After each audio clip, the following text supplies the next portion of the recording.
Hello and welcome to TFC. I'm Naveen. This time, let's start our journey from my home city, Mumbai. Passing through the lanes of Mumbai, we will reach this building called Yoga Keshama. This is the head office of Life Insurance Corporation of India, India's biggest insurance company. From outside, LIC might look like a modest insurance company, but LIC is much, much bigger. LIC's total assets are more than Apple, General Electric, and even ExxonMobil. Before we begin, a big shout out for our new Android app, GoZen Music Player. Music has the power to motivate, inspire, and transcend. So if you also believe music is my soul, then download and experience our free GoZen Music Player from the link in the description. And now let's get back to LIC. To understand the journey of LIC, let's turn back time to 1818 and reach the city of joy, Kolkata. That year, the first life insurance company on Indian soil, Oriental Life Insurance, was established. The company catered mainly to the European community, with Indians compelled to pay a higher rate. Later, many small insurance companies started cropping up all over India. Time went by, and in 1947, India finally gained its independence. At midnight, in this Parliament building, the new India began its tryst with destiny. 9 years later, in the same Parliament building, between all the energetic discussions and debates, the Government of India took a major decision. Life Insurance of India Act was passed, which nationalized the life insurance business in India. In the next 3 months, over 200 private life insurers were merged to form a new government-owned entity called Life Insurance Corporation of India, LIC.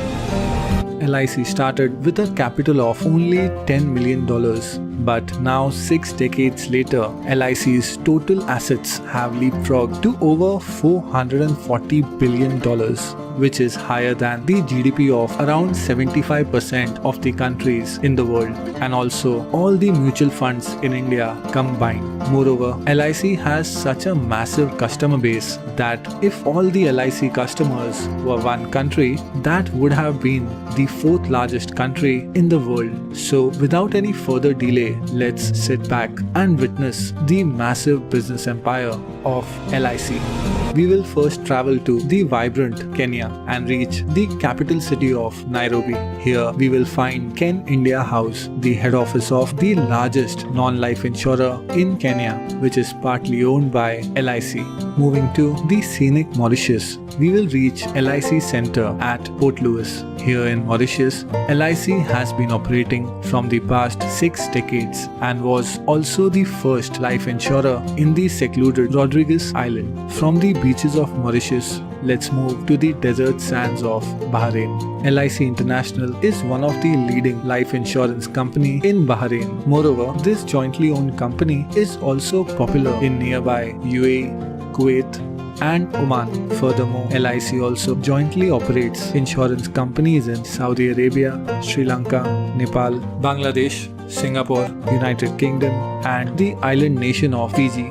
From the alluring Fiji, it's time to finally reach India. Here, other than the life insurance business, LIC also owns one of India's largest housing finance company, a mutual fund, a pension fund, offers credit cards, and also owns a majority stake in the Industrial Development Bank (IDBI). LIC is so huge that it employs over 1 million agents and pays over $2.5 billion just in commissions every year. Not only that, LIC is also India's biggest institutional investor and holds significant minority stakes in a mammoth list of companies.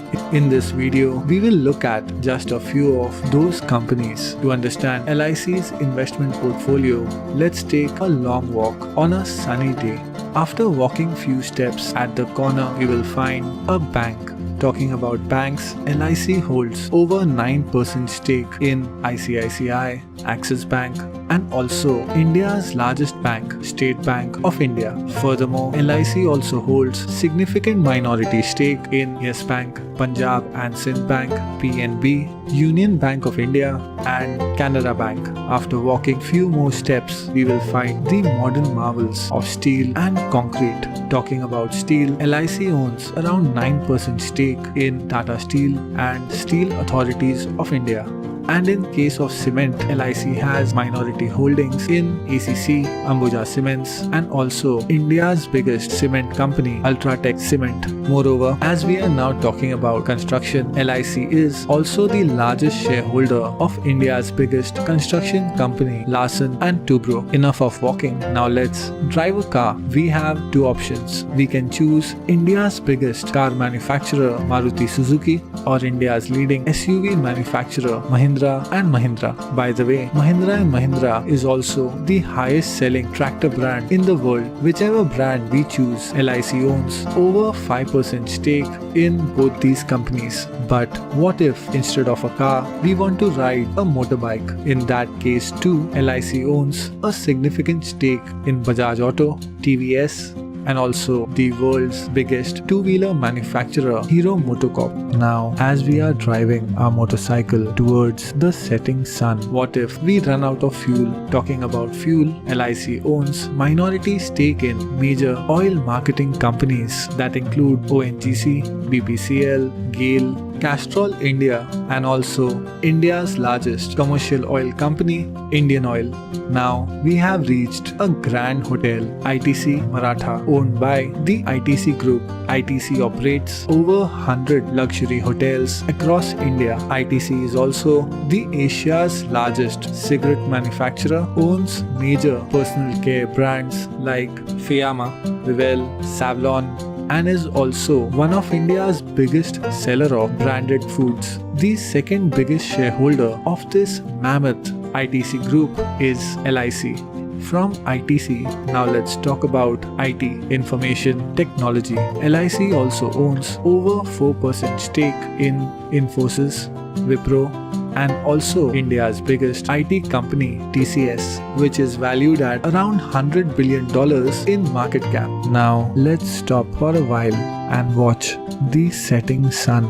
As the day slowly fades away, let's make a quick phone call. The mobile network we are using is Jio, the third largest mobile network in the world. Jio is owned by Reliance Industries, the largest publicly traded company in India, which also operates the largest crude oil refinery in the world. And yes, LIC also holds around 6% stake in Reliance Industries. Now, if we look at the sky, we might locate the light combat aircraft Tejas, manufactured by Hindustan Aeronautics. Around 7% shares of Hindustan Aeronautics are owned by LIC. Moreover, LIC also owns around 10% stake in India's largest power generation equipment manufacturer, BHEL. Now finally, it's time to reach our last stop. We are now outside the National Stock Exchange, the place where fortunes of big companies change daily. The companies which are traded on National Stock Exchange include the telecommunications service provider MTNL, one of India's leading biscuit company Britannia Industries, India's biggest footwear manufacturer Bata India, India's largest private multi-port operator Adani Ports, and also the world's largest producer of viscose rayon fiber, Grasim Industries. So what is common between all these companies? Yes, LIC holds a substantial minority stake in all these companies. Not only that, LIC also holds over 12% stake in the National Stock Exchange itself. But still, all these investments form a small portion of LIC's total assets, as LIC is also the biggest investor in Indian government bonds. The money from these government bonds are used to fund various national expenses and projects. Moreover, LIC also provides funding to Indian Railways, operates a community development foundation, and has also recently donated over 100 crores to the PM CARES Fund. Looking closely at this 6-decade-old company, one realizes how LIC is impacting almost every part of the Indian economy. So in the end, all I can say, this is LIC's massive business empire. Also, a final shout out for our Android app GoZen Music Player. Download and experience our free soulful music player. Get the link from the description. Thank you and stay safe.